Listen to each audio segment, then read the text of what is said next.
Sadia Ulu Putih siap maju Bupati Maluku Tengah, ini kata Arman Mualo. Dewan Pimpinan Daerah atau DPD PKS Maluku Tengah berkomitmen akan bekerja keras untuk kemenangan Sadia Ulu Putih di pemilihan Bupati, Wakil Bupati Maluku Tengah November mendatang. Komitmen ini disampaikan Ketua DPD PKS Maluku Tengah Arman Mualo di Masohi Selasa 26 Maret 2024. Menurut Arman, keinginan Sadia untuk ikut dalam kontestasi pemilihan kepala daerah atau Pilkada Maluku Tengah disambut baik seluruh kader PKS di bumi Pamahanu Nusa itu. Selaku Ketua DPD PKS Maluku Tengah, Arman menjelaskan bahwa pihaknya telah melakukan beberapa tahapan perihal wacana pencalonan kader partai tersebut. Pada tahapan pertama ini, DPD PKS telah melakukan pendalaman serta komunikasi dengan bakal calon bupati dari internal partai.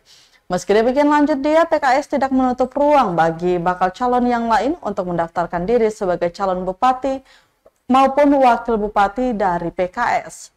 Sebab PKS berpandangan, konstelasi politik itu sangat dinamis sehingga tidak lantas PKS memastikan hanya akan mencalonkan kader partainya, namun ada opsi lain yang mestinya jadi pertimbangan partai sesuai petunjuk ADART. Arman juga menegaskan bahwa caleg DPR RI terpilih itu sudah siap dengan segala konsekuensi hingga mundur dari keanggotaannya. Sementara itu Tribuners perihal siapa bakal calon wakil bupati Malteng yang akan dipinang PKS untuk mendukung kader partainya saat kontestasi Pilkada November nanti.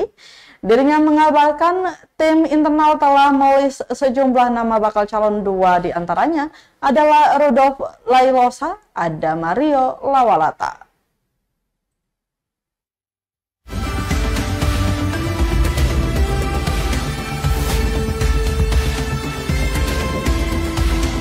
Download Tribun X sekarang, menghadirkan lokal menjadi Indonesia.